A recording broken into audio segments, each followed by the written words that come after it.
Donald Trump Jr. to face questions about Russia contacts on Capitol Hill. The House Intelligence Committee will interview Donald Trump Jr. on Wednesday, the first time lawmakers on Capitol Hill will have an opportunity to question President Donald Trump's eldest son about any Russian contacts during the presidential campaign. Trump Jr. is of interest to investigators for his controversial June 2016 Trump Tower meeting with a Russian lawyer who was said to have dirt on Hillary Clinton. "If it's what you say, I love it," Trump Jr. said in an email responding to the affair of dirt from publicist Rob Goldstone, who set up Trump Jr.'s meeting with Russian lawyer Natalia Veselnitskaya. In September, Trump Jr. denied collusion with Russia to interfere in the election in a closed-door interview with Senate Judiciary Committee staff, according to his statement to the committee obtained by ABC News at the time. He told the panel Veselnitskaya spoke very generally about potential foreign donors to the Democratic Party before bringing up American adoption of Russian children and the Magnitsky Act, a sanctions law passed by Congress in 2012 preventing certain Russian officials from traveling to the United States. Russia retaliated to the passage of the sanctions package by prohibiting Americans from adopting Russian children. After perfunctory greetings, the lawyer began telling the group very generally something about individuals connected to Russia supporting or funding Democratic presidential candidate Hillary Clinton or the Democratic National Committee. "It was quite difficult for me to understand what she was saying or why," Trump Jr. said in his written statement.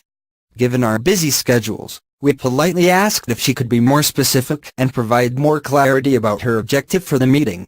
At that point, Ms. Veselnitskaya pivoted and began talking about the adoption of Russian children by U.S. citizens and something called the Magnitsky Act. Congressional investigators have already questioned 4 other participants in that controversial meeting, including Jared Kushner, Veselnitskaya, a representative of a Russian developer, Russian-American lobbyist Renato Mechin and translator Anatoly Samakranov.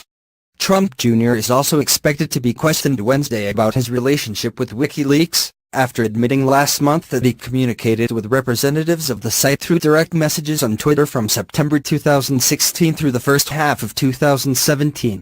He confirmed the conversations after they were reported by The Atlantic. He could also appear before the Senate Intelligence Committee later this month, and Democrats on the Senate Judiciary Committee also want him to return for a public hearing. On Tuesday, Senator Richard Blumenthal, D-Con, called on Senate Judiciary Committee Chairman Chuck Grassley, RIWA, to issue a subpoena to compel Trump Jr.'s cooperation, claiming he didn't reveal his Twitter exchanges with WikiLeaks to the panel in September. Alan Futterfuss, a lawyer for Trump Jr., declined to comment on Trump Jr.'s Wednesday appearance on Capitol Hill.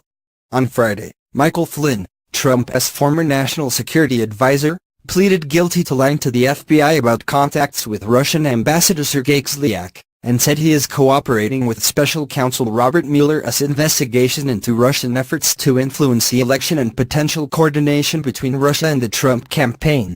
In October, former Trump campaign foreign policy advisor George Papadopoulos pleaded guilty to lying to the FBI about interactions with Russian nationals and efforts to arrange a meeting between campaign and Russian officials. He is cooperating with Mueller's investigation as well. Former Trump campaign manager Paul Manafort and his deputy Rick Gates were indicted in October on charges including conspiracy against the United States, money laundering and working as unregistered foreign agents. Both pleaded not guilty and await a trial next year. On Monday, special prosecutors alleged in a court filing that Manafort was working with an individual connected to Russian intelligence on an editorial regarding his work for Ukraine,